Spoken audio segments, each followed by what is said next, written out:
It's the third book in the Dawn of X relaunch, Excalibur by Tini Howard. How does it do? What does it explore? And how is it different from the other books? Let's talk about that.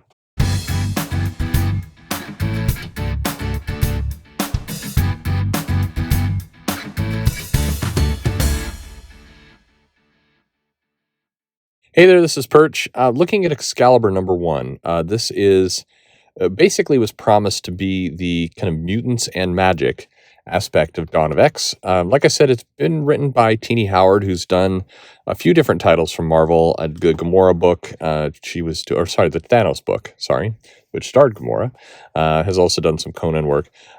Tini Howard is a Marvel exclusive, which means they're banking heavily on her in the future.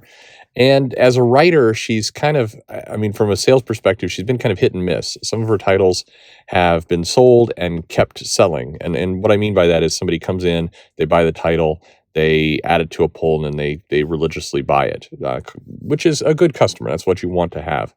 On the other hand, she hasn't had that breakout hit yet. And so maybe Excalibur is intended to be it. Also worth mentioning, art here is by Marcus Toe. This is, again, another case of penciler and inker being one. And in general, it holds up. But there are some style changes that occur throughout the book as we see some differences.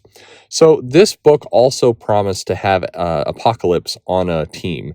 And since this was introduced before Powers of X and House of X had wrapped up, a lot of people were wondering what he's doing there. It felt a lot like Darkseid and in Justice League Odyssey, of this character that clearly doesn't fit. But the comic features, at least going from the cover, features Captain Britain as Betsy Bradock. It features Jubilee, Gambit, Rogue, Rictor, and Apocalypse, and it's an odd team, to put it lightly. And it also, inside the comic, this comic features Trinary, and Trinary was introduced in X-Men Red. Somewhat of an odd character, and the introduction was a little rocky, to put it mildly.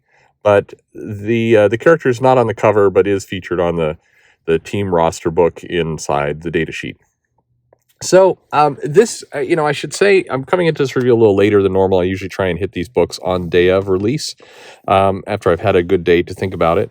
But this book bears one unfortunate distinction, in that it is the first of the Dawn of X books where somebody is asked to have it removed from the pull list after reading the first issue. That's not necessarily indicative that it's a bad book. It's just this is the first book where that's happened. And I have a lot of questions personally, and I know a lot of others do too, about how many of these X books are we going to get, and when does oversaturation start to kick in, with somewhere between 3 and 4 new books announced for the early part of 2020. We're up to somewhere between 10 to 11 X books a month. And that's if they ship once a month, and several of the books are shipping more frequently than that. So that's a hearty chunk. To put it in perspective, it's about 40, with tax, probably about $48 a month, almost $50 a month you're spending on X books, which is a decent amount to ask from people. At any rate, but focusing on this book today. So we get a data sheet. This is the first data sheet where we get almost a lyrical kind of storytelling method.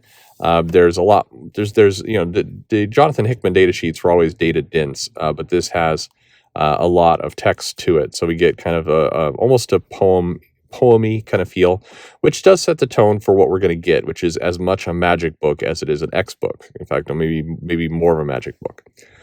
So we're here, the book opens up to Camelot, and we're getting Morgan Le Fay right out the gate. And I should say, just as a personal level, I'm not a big fan of Morgan Le Fay. I feel she's been used a lot in books to kind of launch books.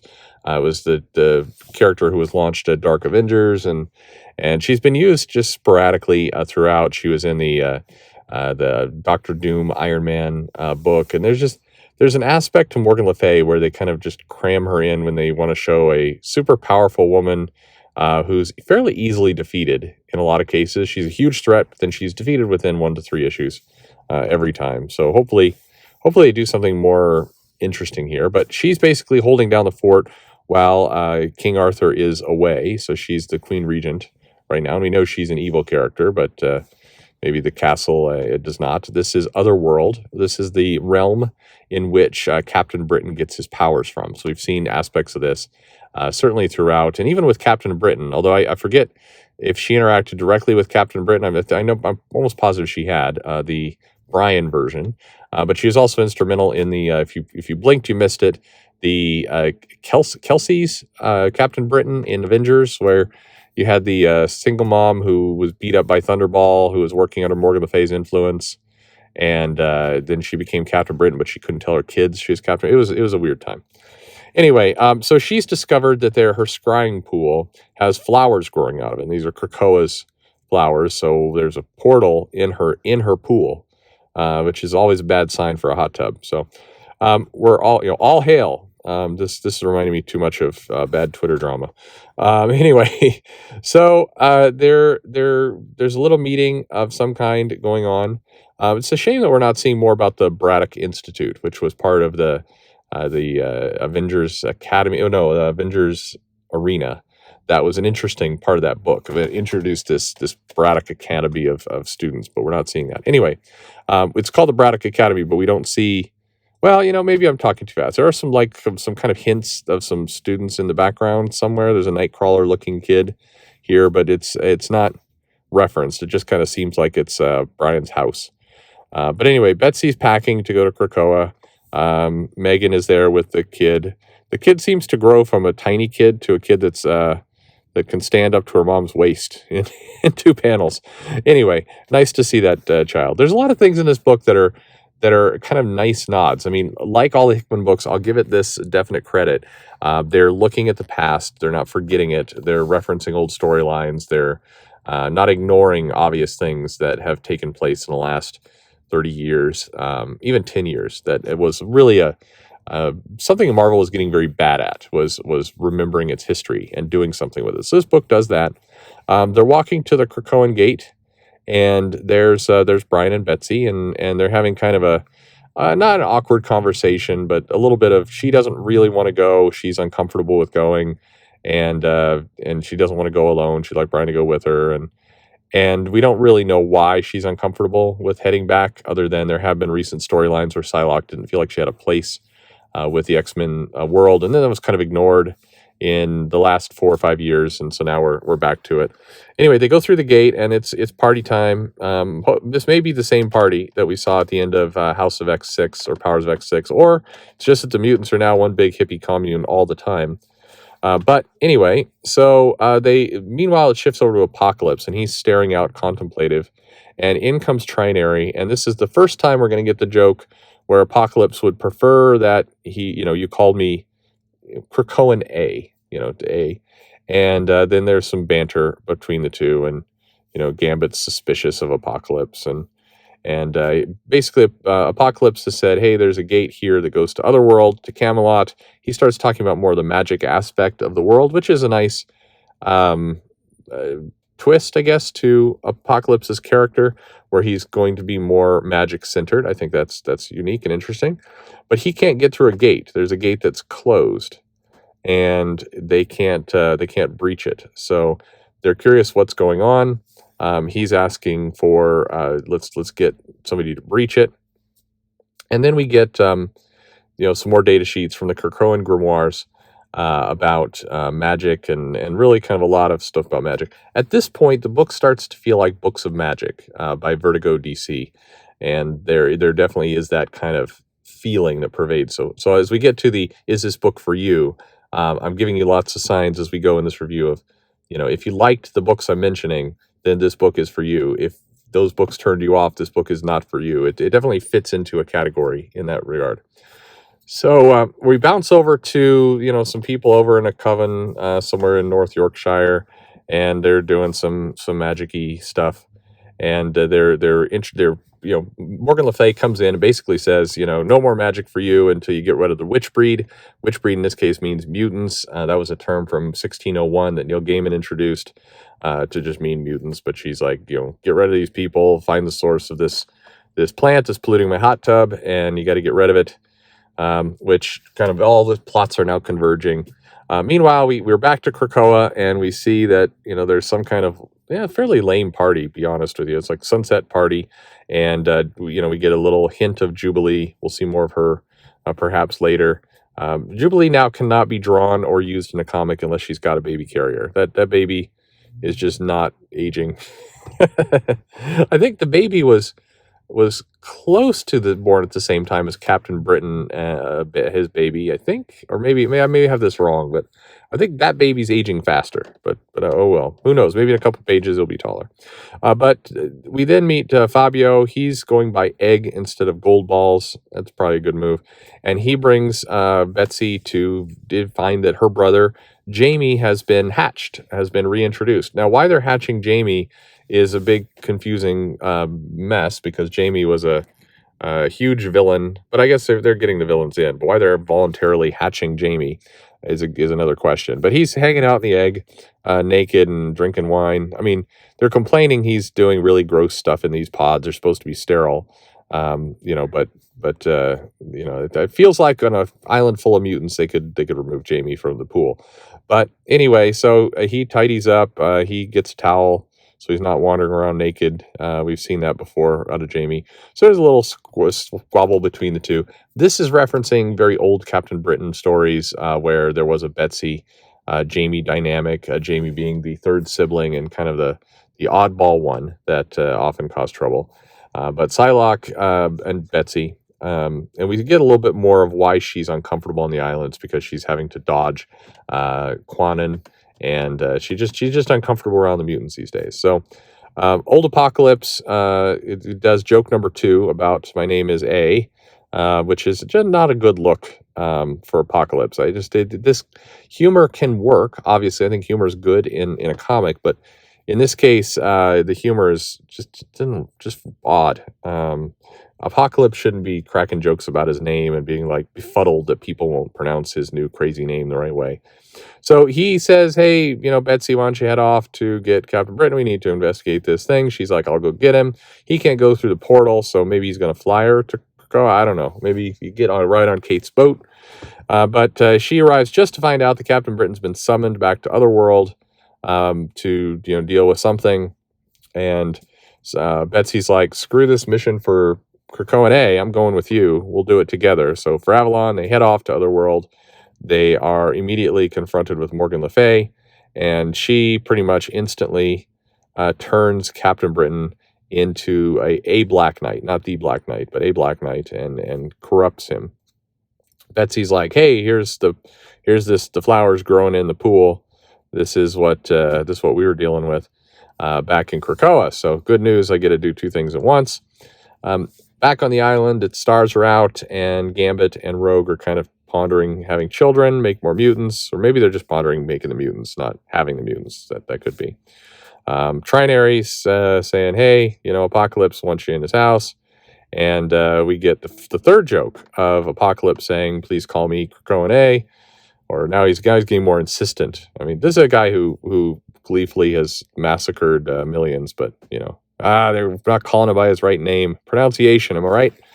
Anyway, Rogue, these like, now we're going to have Rogue just kind of grab the flowery portal and see if we can dampen its powers. She's like, sure. Jubilee's dumped her kid, and she's ready to do the deed. So meanwhile, Rogue gets with the program, starts calling Apocalypse by his correct name, gets ready to touch the gate.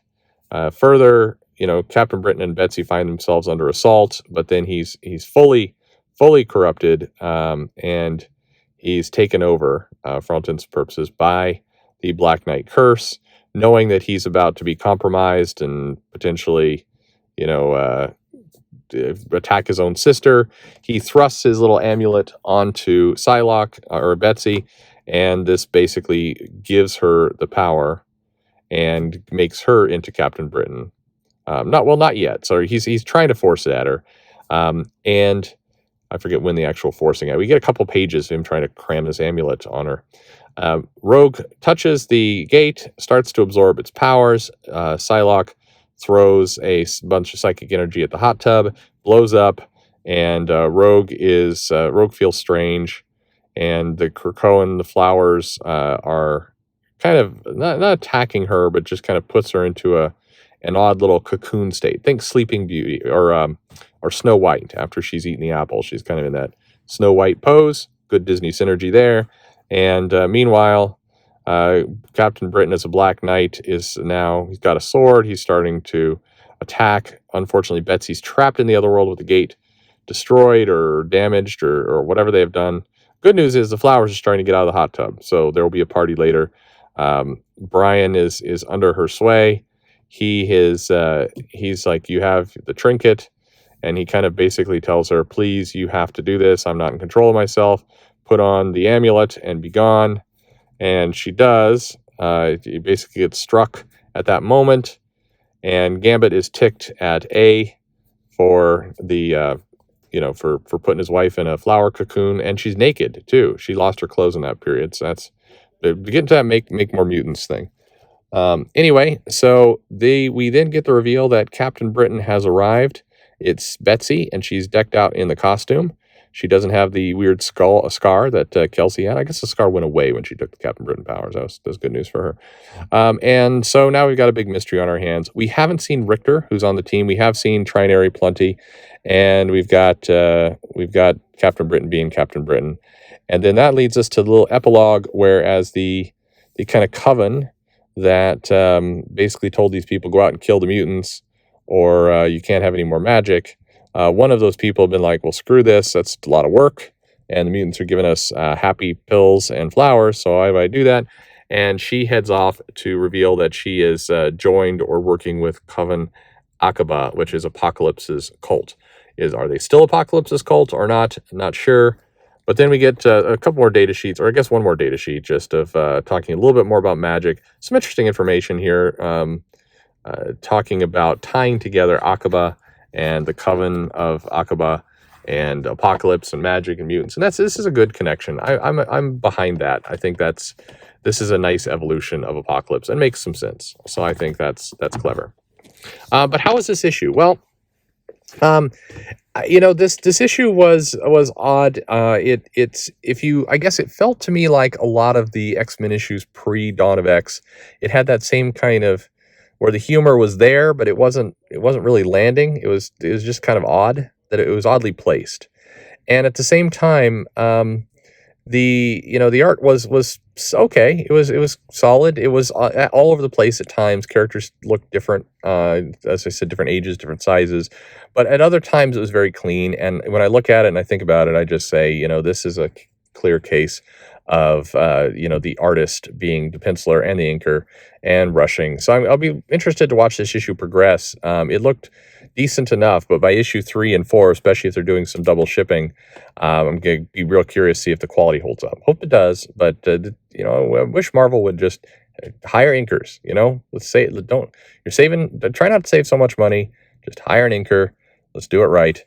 But that's kind of what we have here. So, I mean, this issue was not a great one for me.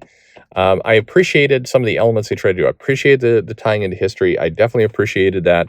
I appreciated the connection into magic. I think there is a connection to be made there. I didn't appreciate Morgan Le Fay being drug out again. I think the explanation for how Captain Britain got kind of immediately consumed is, well, I mean, Captain Britain's fought off big things before. So, I mean, granted, he was on Otherworld, which is both the source of his power and hers, so she'd be more on her footing. Maybe he's a little rusty after being dad. I don't know. But it didn't, the comic didn't land. And I guess my earlier comment stands. It feels like an X-Men comic in the last 3 to 4 years. This would have fit right in there with X-Men Blue or Gold or Red kind of during that time period. And it doesn't feel like it's really taking advantage as much of Hickman's new kind of status quo, other than there's a big party island and some gates, and Apocalypse is making jokes about his names. But that was my take.